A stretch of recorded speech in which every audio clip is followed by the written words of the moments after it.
საგამოშვიდობის მოგესალმებით ტელეკომპანია რუსთავიორის მაყურებლებს და მოგესალმებით ტრადიციულად ახალი სპორტის სასახლიდან, სადაც მიმდინარეობს ქართველებისთვის და ჩვენი ქვეყნისთვის ძალიან მნიშვნელოვანი სპორტული ღონისძიება. მოდი ვთქვათ პირდაპირ ისტორიული მოვლენა მსოფლიო ჩემპიონატი ფარიკაობაში, რომელიც სამსახიობაში მიმდინარეობს. ეს არის ხმალი, რაპირა, დაშნა. დღევანდელი დღე ძალიან მაგარი იყო ჩვენთვის. მე აქვე დავაანონსებ, რომ ხვალ უმნიშვნელოვანესი დღე გვაქვს დღე, როცა იქნება მსოფლიო ჩემპიონატის ოფიციალური გახსნის საზეიმო ცერემონია და ვიხილავთ ბილიკზე სანდრო ბაზაძეს. თუმცა ეს იქნება ხვალ იქამდე დღეს ძალიან წარმატებული დღე ქონდა მის ძმას ბექა ბაზაძეს, რომელმაც დაიწყო ჯგუფური ეტაპიდან და მიაღწია იმას, რომ შევიდა 64 საუკეთესოს შორის და უკვე ხვა განაგრძობს ბრძოლას უმაღლესი სინჯის მედლისთვის და მე ღრმად მწამს, რომ ბაზაძეები შეძლებენ იმას, რომ ქართველ გულშემატკივარს დაანახონ თუ რა სიძლიერის მოფარიკავეები არიან და ასევე შეძლებენ იმას, რომ საქართველოში დატოვენ უმაღლესი სინჯის მედლები. ბექა, პირველ რიგში მადლობა, სულ ახლახანს დასრულდა შენი ორთაბრძოლა. ამოსუნთქულიც არა გაქვს. მინდა მოგილოცო დღევანდელი დღე მნიშვნელოვანი იყო, წარმატებული იყო და მოდი ჯერ შევაფასოთ დღევანდელი დღე. დღევანდელი დღე ძალიან რთულად დაიწყო, ლაშა სიმართლე გითხრა. არიან სპორტსმენები, რომლებიც ესე მინდა ვთქვა, რომ ჯგუფურ ეტაპს რაღაც ისე ეკიდებიან, თითქოს თავარია გავიდე, მაგრამ ჩემი აზრით განწყობაა პირველ რიგში როგორ დაიწყებ ჯგუფურ ეტაპს. მე ყოველთვის ესე მწამდა და ესე ვუდგები ამ საქმეს. ჯგუფური ეტაპიც ძალიან რთული იყო იქიდან გამომდინარე, რომ მსოფლიო ჩემპიონატია, ეს არავინ არ ჩამოვა აქ წასაგება და ყველა ბრძოლობს, რომ მოიგოს, რა თქმა უნდა და გავიდეს ჯგუფიდან. რაც დღევანდელ ფარიკაობაში ძალიან რთულია იქიდან გამომდინარე, რომ ყველა ფარიკაობს უკვე და ყველა მისწავლა ფარიკაობა, არის რაღაც ტაქტიკური სისწრაფის მატების გამო და აქედან გამომდინარე ყველა მოსაგებად იბძვის. რაც შეეხება შემდეგ ეტაპს, უკვე ერთი შეხვედრით ნაკლები ვიფარიკავე, გამოვტოვე, რადგან 4 შეხვედრა მოვიგე. სხვა სპორტსმენებმა, ჰონკონგელმა სპორტსმენმა ვისთანაც მე ვიფარიკავე. ბოლო ორთაბრძოლა ვისთანაც ვიფარიკავე. ძალიან რთული ორთაბრძოლა. ვერ ვიტყვი, რომ ურთულესი იყო იქიდან გამომდინარე, რომ 15-იანი ბრძოლა რთულია, იმიტომ რომ ნებისმიერ დროს შეიძლება მოწინააღმდეგემ ტაქტიკა შესაძლოს და შენც მზად უნდა იყო ამისთვის და შენს უნდა შეთავაზო, თორემ თავიდან სხვა სისწრაფით ფარიკაობდა. უფრო ტაქტიკულ მხარეს ვამბობ ამ შემთხვევაში, მაგრამ ბრძოლა ყოველთვის იმარჯვებს და თავარია სერიოზულად მივიღე საქმეს. ძალიან მაგარი იყო, რატო გაუსმე ხაზი იმას, რომ უბრალოდ მაყურებელმაც მინდა იცოდეს, რომ კულა-კულაში მიდიოდა, თავიდან დაწინაურდა, უპირატესობა ჰქონდა სამკულიანი და შესაბამისად აქ მეორე მომენტიც არის ბექა, რომ ალბათ 15-იანი ორთაბრძოლა განსაკუთრებულად გაძლევს იმის შესაძლებლობას, რომ რამდენიმე წუთში ამოიცნო რას ფარიკაოს მეტად. კი, ზუსტად ეს არის აი ეს ტაქტიკური რას თქვი, ტაქტიკური მხარე. 5-იანში მაგალითად რთულია, შენ ვერ გაიგებ მოწინააღმდეგე რას ფარიკაობს. აი 15-იანში უკვე შენ გრძნობ და ხედავ ის რაილეთს, ეს მაყურებლისთვის ძალიან რთულია თუ ფარიკავი არ ხარ, ამას პირდაპირ ვერ გაიგებ.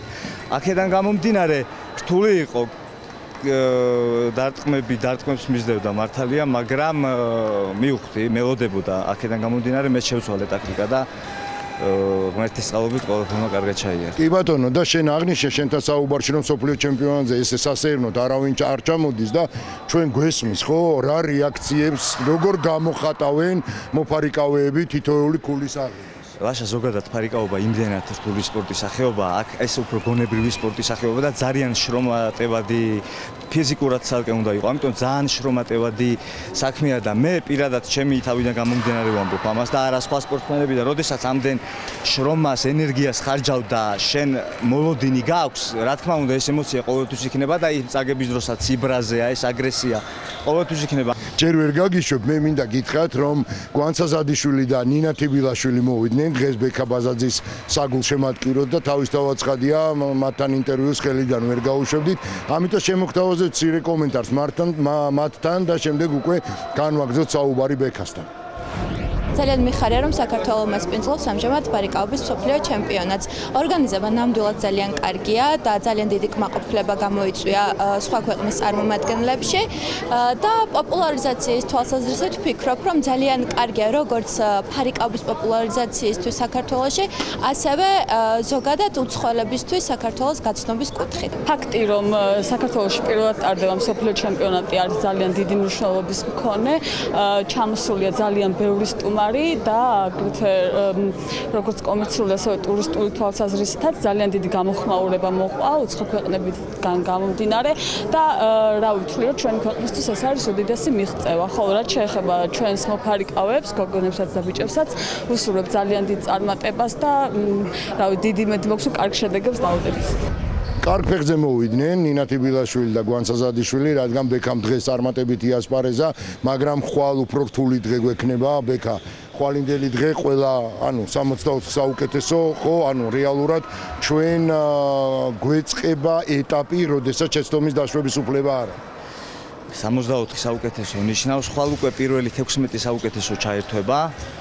მე ვფიქრობ 64-ში უკვე იქ ნებისმიერს აქვს შესაძლებლობა რომ ოქროს მედლებზე იბრძოლოს, იმიტომ რომ თქვენი თვალითაც ხედავთ თუ რა რთულია 64-ში მოხვდე ფარიკაობაში. ამიტომ რთულია, იმიტომ რომ ყველას აქვს სურვილი და ზოგადად ფარიკაობა ძალიან განვითარდა მსოფლიო მასშტაბით, ამიტომ ამ ხრივაც ძალიან რთული იქნება და საუკეთესო 64 ნამდვილად ხვალ ჩაერთვება და იბრძოლებს მედლებში. კონკურენტებზე აუცილებლად მინდა გკითხო, მოდი ესე ვთქვათ, ვისთან არის სურვებდი ფინალამდე დაპირისპირება? ჩემ ძმასთან.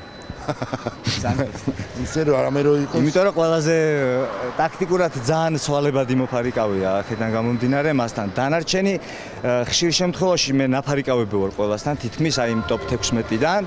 და ზოგთან მოგებული, ზოგთან წაგებული, ამას არ აქვს არანაირი მნიშვნელობა ადრე რა იყო, მთავარი არის ხვალინდელი დღე. ძალიან დიდი მადლობა ბექა, პრაქტიკულად არ გაცალეთ ამოს თქვა და ამ შანს ხელიდან ვერ გაუშვებდი, გილოცავ დღევანდელი დღის წარმატების დასრულებას და რასაკვირველია ხალხ გისურვებ ძალიან დიდ წარმატებას, იმიტომ რომ შენი წარმატება, არა მარტო შენი წარმატება, არამედ მთელი ქვეყნის არის. მადლობა ლაშა, როგვერდში გიდგახარ. ძალიან დიდი მადლობა და წარმატება. ბექა ბაზაძე იყო ჩვენი დღევანდელი დღიური სტუმარი. მე აქვე მინდა უბრალოდ შემოგთავაზოთ კომენტარები, რომელსაც აკეთებენ თბილისში მყოფი და მსოფლიო ჩემპიონატის მონაწილე მოფარიკავეები. მართლა აღფრთოვანებული ვარ მსოფლიო ჩემპიონატის ორგანიზებით. აქამდე მონაწილეობა სხვადასხვა შეჯიბრზე მიმიღია, მაგრამ ის, რაც თბილისშია შექმნილი, სრულიად განსხვავებული და გაცილებით მაღალ დონეზეა. ეს სივრცე მართლაც შთამბეჭდავია. ყოველ ნაბიჯზე იგრძნობა პროფესიონალიზმი და ყურადღება. აქ თავს კომფორტულად გრძნობ. ძალიან კარგად ორგანიზებული ჩემპიონატია უმაღლეს დონეზე. კარგი სივრცე, ახალი განემო, განსხვავებული დეტალები, ინფრასტრუქტურა, რეგლამენტი, ყველაფერს თავისი სპეციფიკა აქვს, თუმცა ორგანიზება უმაღლეს დონეზეა. აი ასეთი იყო მონაწილეების კომენტარები და არ შემიძლია არ დავეთანხმო, ისე თქვენს გირჩევთ რომ მობრძანდეთ ფარიკაობის დარბაზში, ახალ სპორტის სასახლეში უпроსწორეთ და თვალი ადევნოთ, ძალიან დინამიურია, ძალიან სანახაობრივია და განსაკუთრებულად ლამაზი არის ნახევარფინალური და ფინალური დაპირისპირებები, როდესაც მთელი დარბაზი ჩაბნელებულია და მხოლოდ მთავარი ბილიკია განათებული, საორგანიზაციო კუთხით უნდა აღინიშნოს ის, იმიტომ რომ ჩვენ ყველა დღიურში ხას უსვავთ, გამომდინარე იქიდან რომ ყოველდღიურად კეთდება კომენტარები ქართული მხარის მიერ გაწეულ საორგანიზაციო თემებზე და ამას გვერდს ვერ აუვლით. და აქვე უნდა აღინიშნოს, რომ როგორც ქართული მხარე, ასევე უცხოელი სპეციალისტები და ის წარმომადგენლები, რომლებიც იმყოფებიან თბილისში და იმყოფებიან დამკვირვებლების რანგში, ყველა აღნიშნავს ერთხმად, რომ საორგანიზაციო კუთხით უმაღლეს დონეზეა ყველაფერი გაკეთებული. შეგვიძლია ეს კომენტარებიც მოვისმინოთ. განსაკუთრებული მადლობა მინდა გადაუხადო საქართველოს ფარიკაობის ფედერაციას, რომელმაც ამ გრანდიოზული ღონისძიების ორგანიზებაში ძალისხმევა ჩადო. რაც აქ ვნახეთ, შესანიშნავი სივრცე, შესაფერისი ატმოსფერო და საოცრად ორგანიზებული ჩემპიონატი. პირველივე დღეებიდან ჩვენ თვალს ვადევნებთ დაძაბულ, დინამიკურ და მეტად საინტერესო ორთაბრძოლებს. ორგანიზებული არის 10-ზე, ესე თუ შეიძლება ითქვას, ამას ადასტურებენ თვითონ სპორტსმენების და მონაწილეების და მათი მომხმარებლებით. ხვალინდელი დღე არის გახსნის დღე. ვეპატიჟებით სულ ყველას, ვისაც სურვილია გახსნაზე რომ მოვიდეს, ესევე გრანდიოზული გახსნა იქნება. დღეისათვის სულ ეს იყო, მადლობა რომ იყავით ჩვენთან ერთად და მე გემშვიდობებით და აქვე დავაანონსებ, რომ ხვალ უმნიშვნელოვანესი დღეა თბილისში და ეპიცენტრი ბუნებრივია იქნება თბილისის ახალი სპორტის სასახლე. აქ 6 საათზე დაიწყება მსოფლიო ჩემპიონატის გახსნისაზე იმოცერემონია და იქამდე დაიწყება ორთაბრძოლები და ბილიკზე გამოვლენ ფაზაძეები, ასე რომ იყავით ჩვენთან ერთად ან თუ ელოდებით ხოლმე ჩვენ დღიურს იქამდე მობრძანდით თბილისის სპორტის სასახლეში, ახალ სპორტის სასახლეში და დაესწარით ამ მართლაც ძალიან მაგარ სანახაობას, მით უფრო რომ ჩვენ გვაქვს იმედი, რომ ხვალ ქართველი მოფარიკავეები ხვალინდელ დღეს მედლით დაასრულებენ. მადლობა კიდევ ერთხელ რომ გვიყურეთ, გემშვიდობებით ხვალამდე კარგად ბრძანდებოდეთ.